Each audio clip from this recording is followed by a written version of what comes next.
Hey fellas, and welcome back to With a Y. Today I want to show you another recent TikTok character we were getting daily updates on as we saw him go on a journey. This is a dude who about 3 weeks ago decided to go, you know what, I'll just let him speak. Tomorrow, my cat and I sail from Oregon to Hawaii. This guy sailing with Phoenix decided to set off on the journey completely on his own via sailboat, go to Hawaii. I always wondered if you were just allowed to do that sort of thing. I guess within America, it's technically just going over state lines, which you can do as a citizen. He's still currently in the middle of the journey, I believe. I'm not sure how much of the way there he is. He's using Starlink in order to track his GPS routes and such. Pacific Ocean? With my cat. So this whole thing has gotten a lot of eyes and ears and the attention on it. A lot of people are concerned for the cat. I feel like the most immediate question people are gonna ask is what is it gonna do to the cat? Listen, if you as a dude want to take on this crazy journey and see if you can pull it off, put yourself to the test, that's not something I'd ever see myself doing, but bringing the animal, I understand the want for companionship. There are definitely cats out there who get their sea legs and it's really cute to watch them sway on a boat when they adjust to it. You got this little guy, gimbal cat in progress. Having a cat on a boat is not an inherently dangerous thing. The thing is, we saw how this was affecting the dude by day 10. This is day 10, sailing from Oregon to Hawaii with my cat, and I have been becalmed. It is completely glass, silent. I'm gonna break the sin of getting off your boat and get off my boat. And this is another thing. When you decide I'm gonna break what he acknowledged as the cardinal rule of being in the middle of the ocean, don't get off the boat. Sure, dude, if you want to get accidentally run over by your sailboat because you're not controlling the direction, or you want to risk it getting too far away from you that you can't get back on, that's still your own choice and it only affects you. But bro, you have a dependent! Please no more swims, or else day 11 about to be just the cat saying, this is day 1 of me sailing across the ocean by myself. I have to assume that being in the middle of the ocean that calmly, if you're with a cat, has to be a really transcendent experience. There's something beautiful about him sharing it with us. It's very novel in that way. But also on day 16, he is just it's hard to say how much of this is real that he's playing up for content and how much is him actually trying to keep it together where his phone is really the only connection he has with people. I just say if he brought a gaming laptop and just, kind of fucked around with his friends on Discord every night, he'd probably be in the same position I'm in, just with cooler sights to see. But this is what he has going on. What I'm about to show you is the craziest sunset I have ever seen in my... I'm gonna be honest, man, I don't think it's gonna beat the prettiest sunset I've ever seen in my life, which was when I was filling up that pump at the gas station. America, as a continental landmass, has this way of being incredibly beautiful, contrasted with the ugly infrastructure we've managed to dot our land with. Also, before we continue, I've been seeing the comments, so keep this short. YouTube's out, first link in the description, get it if you want, appreciate it if you do. I know I've been pestering y'all, I'm sorry, it's almost over. We have reached the Wilson point of Castaway, this guy said. Are you ready? Look at that. Okay, fine. You win. That is a really pretty sunset. Also, Delta, shut the fuck up. Us on our trans-Pacific flights. Yeah, the views are incredible through the really, really dirty-ass windows. If you can even A, afford, and B, have the timing to snag a window seat on one of them flights.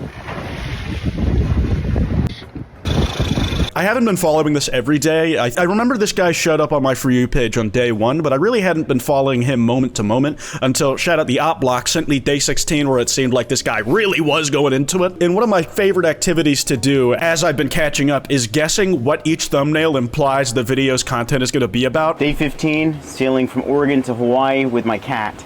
Day 15 has brought maybe the 3rd scariest day of my life. Oh man, he's keeping it much calmer than I would. One thing I don't personally doubt is that this guy is authentically doing this journey. I just don't know if it's light work, no reaction for him, or he's actually losing his mind and it's not an act. That's the part that's hard to parse. It wasn't totally scary, when the rudder and then getting locked in the cockpit hatch. But good news first. So much lore, dude. I got locked in the cockpit hatch. Crazy stuff going on out here. I got a flying fish. I caught a flying fish, which is so... I have dreamed about that moment for so long. Flying fish jumping on my deck. What I'm gonna do is I'm gonna put it right next to our friend Squid. Like, listen, I understand. In isolation, you need to find things to do to keep yourself sane and keep yourself busy. And this guy has decided to start keeping a collection of dead animals that he keeps around like friends. I don't know if he lets his cat out of the main cabin. I probably wouldn't, because if the cat jumps in the water and you go chase it, the boat's gone with no one on it. But if it was allowed, I think it'd be gobbling that shit up like ASAP. Because cats love fish, man. Because I've got a little bit of collection of dead animals going. 3 friends. Just a fucking cutaway. 3 friends. Bro, go let them be the 3 musketeers. Put them next to the other 2. Why are you keeping them segregated like that, man? Got a squid's only half of the boat. I found one of my stays was missing the pin that basically holds the stay in place. I was 1 tack away from losing that stay and very potentially losing the entire mast. I can imagine being enraptured in this, like if you followed it and every day you wake up and there's a new update on this shit. Like the drama and risk that comes with the story this guy is telling us right now. It at least seems like he knows what he's doing on a mechanical level. And the way it's captured people's hearts, this could be total bullshit, but I'm gonna assume it's real. Or at least it needs to be real to this guy so his morale stays up. You were mentioned by a United Airlines pilot as they landed in Hawaii. Everyone was looking out their windows for you. Bro, he's in the middle of the goddamn ocean. You're not gonna see him. Do you think anybody who knows about this whole trip, who had like a flight planned already, is just like sneering down at the water like, huh, he should have done this. This was way faster. Day 17, sailing from Oregon to Hawaii with my cat.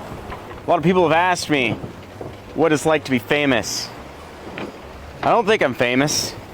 It doesn't feel like I'm famous. That's gotta be what it was like to blow up as like a public figure during COVID, especially on the internet. Like you just have this meteoric rise from like 0 to 100. People all over the world are, even more than usually would in normal times, are sat in their homes watching you just do shit. But these are only people and faces that all live inside the little box in your hand. You don't really feel the reality of those numbers until like people are back outside again and are able to like recognize you for the first time. Nobody's been doing shit and then a gasket is just ready to burst. When this guy gets to Hawaii, Lord willing, it's the internet, so people are absolutely going to be able to triangulate where they think he's going to land. I think he's going to have something of a welcoming committee who are just excited to bring him into the fold. Maybe some people will even travel for it. Okay, day 18. 18, sailing from Oregon to Hawaii. I've got a series. Day 12 is when I started seeing his eyebrows start going the craziest, man. Not in like a freaking out, losing it sort of way, but in like a, I think things are starting to happen that cause major anxiety to form. Into Hawaii with my cat. I've sailed 1,000 miles today. And before that, the furthest I had sailed was 78 miles in a river. That is still more than I am willing to do in my lifetime, more than likely. I'll be on a boat with someone more experienced, but I'm not doing it nearly this long, brother. You got it. You got it. This guy set up merch with a link while sailing, and my husband can't order towels from Amazon. As much safety concern I have going into something like this, both for the dude doing it and his mental health, and for the cat who's relying on him and has no idea what the fuck is happening, seeing it go on successfully for this long gives me hope that they'll make it to Hawaii like without any major issue of note, I hope. And it allows me to just kind of let myself sink into the positivity that people are giving to this guy. Like, I don't want to be a downer who's talking about a journey that a lot of people have found personal inspiration in as something that like, it's like, no, I need to be the buzzkill who deads this one. I'm a social worker for kids who've had it rough. You're inspiring them wave by wave. My brother died in 2021 and I don't last much these days, but your videos bring me so much happiness. It's like, I don't want to get in the way of people's joy. I'm just a fucking worrier, man. Especially because there's a cat involved. I gotta see the context of the screenshot. Like that's definitely a hand, but the way it's curled up in the light makes it look like a foot. It looks like this dude is doing something closer to cave spelunking than being in the middle of the ocean from this angle. Only real squeezers will find ways to get claustrophobic in open ocean. It's day 18, sailing from Oregon to Hawaii. I've got a serious problem. This hydro vane that I installed, it is actually, the bolts are moving. That's no good, brother. That's no good. I don't think you should let that happen. I just figured this out just now, so you're looking at my live reaction, and that means there are 2 holes in my boat right there, so that's also not good. In the same way that people are emotionally hooked into this guy's journey and are feeling inspiration and joy from it, when he has like an issue, holy fuck, the tank in emotional state they feel has to be crazy. I teach a small group of young teen girls that are in an intensive therapy group home. We're all watching. They will be panicked tomorrow morning when they see this. I don't know what the exact situation of those kids are. If they're in like intensive therapy though, is exposing them to something that could like make them really panic parasocially a good idea? Or is letting them experience that panic and hopefully seeing this guy get through it an effective message? I don't know. Let's watch this guy worm around in the guts of this thing. It's actually moving, it's sliding back and forth. Oh yeah, it's loose. Oh, that's crazy. You don't like to see the physical pieces of the craft you're moving in split like that? I know I don't. So, I'm gonna, I think, clamp onto the stud. Alright. Okay, I see. It's not a foot, it's just his hand curled awkwardly over himself because of the angle he has to work the ship from. I am learning that sailing is just fixing a boat while in motion. You couldn't teach me how to fix one of those things in my free time, man. This guy's a monster. Seems really good at what he's doing, not in like an insulting way. I installed this, so, you know, you live and you learn. The key is to just keep living. Now I've got to squirm my way out of this hole, but, we carry on! That had to be like such a stressful day to do filming, man. I guess my question, one that I'm probably asking way too early, is where does this guy go after this? Is this like a thing he tries to turn into a career, and this is his shtick? Or is this like the genuine passion? Like when he fixes up the boat, does he make the trip all the way back so he can go to his house? Or does he just try to go to like Asia next, man? Is he trying to like circumnavigate? Because that would be insane. I haven't looked at the river map and tributaries in the US in a while, so I wonder if he could like find a way to get into the East Coast and then follow the rivers all the way back to his fucking hometown. Anyways, if anything major happens on this front and there's like cool developments, or maybe it'll be by the time he gets to Hawaii, I'll cover this guy's stuff more, give you any updates. If you guys want to get the full picture from him, highly recommend going in order on the Sailing with Phoenix to TikTok account. If you guys want to send me any video topics, that kwytebox email's in the description. Anyways, piss off.